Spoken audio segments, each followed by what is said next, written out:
Good afternoon, Ivan Dulfer. I am Mihira. Let's begin the warm-up session. What do you find rewarding about being a nurse? I truly love helping people, and the most rewarding thing for me as a nurse is seeing the joy of patients and their families. It is always a priceless feeling to see our patients recover to a normal life after going through a difficult time. Throughout my years as a nurse, I have seen many heartbreaking times as well, and being able to help those families cope with loss has been very difficult, but also rewarding. How do you deal with someone who isn't satisfied with your patient care? When faced with a dissatisfied patient, I assess the issue, determine if it's something within my control to correct, address their concerns, answer their questions, and collaborate with colleagues for alternative solutions if necessary. My goal is to accommodate the patient without compromising their care. Tell me what you feel your greatest skill as a nurse is. My greatest skill as a nurse is my communication ability. I'm very proud of my ability to listen to what a patient is telling me. Nothing frustrates them more than feeling as though they're not being heard, and actively listening can help make someone comfortable. In addition, I learned that addressing their concerns and communicating assuredly make them feel comfortable, which is important to receiving quality care. What do you find is the hardest part about being a nurse? I think the hardest thing I've had to deal with is feeling helpless. While it's my job to provide as much care and comfort as medically possible, there are times when I just can't do more. Seeing someone in pain or feeling miserable and knowing there's nothing you can do to help is the most difficult thing I deal with. I am a nurse because I genuinely care about people and want to help, and when I can't, that's hard. How do you handle the stress of the job? To handle the stress of the job, I prioritize self-care and seek support from colleagues and loved ones. I maintain a healthy work-life balance by scheduling regular breaks, engaging in activities I enjoy outside of work, and practicing stress relief techniques such as mindfulness or exercise. Additionally, I make sure to communicate openly with my colleagues about any challenges I'm facing and seek their advice and support when needed. Taking time to decompress and recharge allows me to approach my work with renewed energy and focus, ultimately ensuring that I can continue to provide the best possible care to my patients.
Your preparation time is over. You can now start your OET speaking roleplay.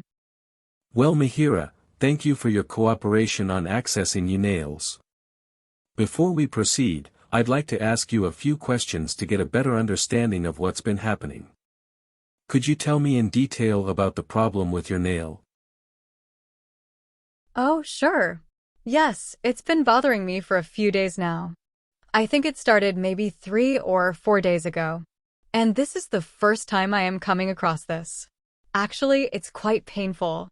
It's a throbbing pain, mostly. Thankfully, I haven't noticed any redness or swelling and no discharge either. I've tried putting a plaster on it, but it hasn't helped much. Thank you for that information, Mihira. It's helpful to know. Now, to help me understand this better, I need to ask you a few questions about your general health. It would be great if you could brief me about it. Well, I do have type 2 diabetes, which I manage with tablets. And my circulation isn't the best, I suppose. My feet sometimes feel a bit cold. I understand.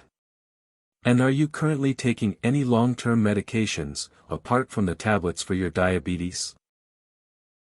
Yes, I take medication for high blood pressure as well. Thank you for sharing that information, Mihira. It's important for me to have a complete picture. Now, regarding your nail problem, it appears you have what we call a staked nail, which is when the nail is essentially driven into the skin. This can happen for a number of reasons. It's often caused by an accidental injury, like bumping your finger or catching your nail on something. Sometimes, improper nail trimming can also contribute, especially if the nail is cut too short or at an angle. Also, as we get older, our nails can become more brittle and prone to these kinds of issues. Given your age and the fact that you haven't mentioned any specific injury, it's possible that a combination of these factors, such as age-related changes in your nails, may have made you more susceptible to this. Mihira, could you identify any of these as the possible causes for your condition? Oh, I see. Well, that makes sense that multiple issues as stated could be triggering factor. But I think, let's focus on how to get rid of it.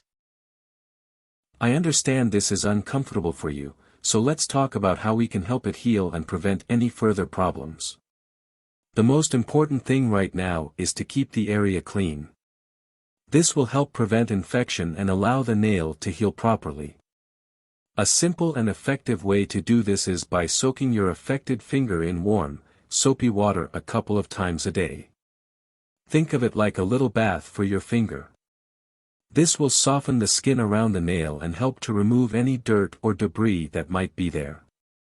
Now, because the skin is a little broken, there's a small risk of infection. To help prevent that, I'm going to recommend you use an antibiotic cream on the area after you've soaked it and gently dried it. This cream will help to kill any germs and keep the area clean.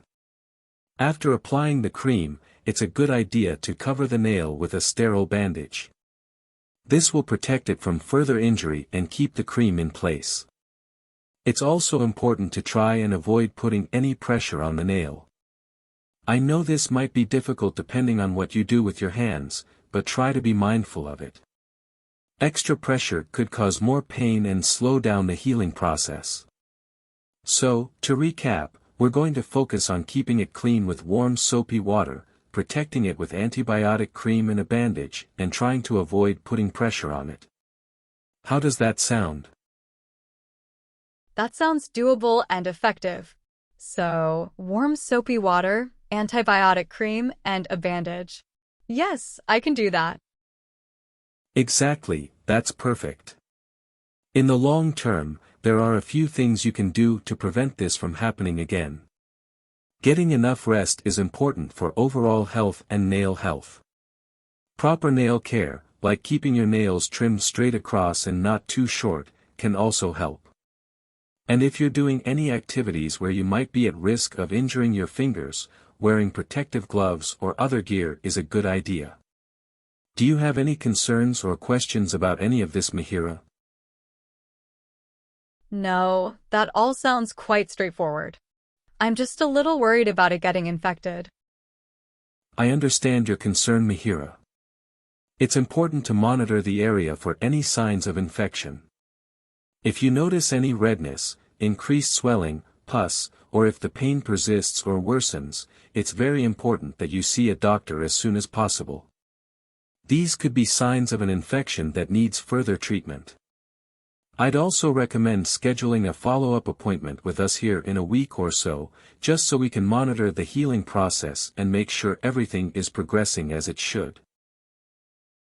Okay, I will definitely keep an eye on it and make an appointment if I see any of those signs. I'll also book a follow-up appointment here. Thank you so much for your help. You're very welcome, Mihira. We're here to help.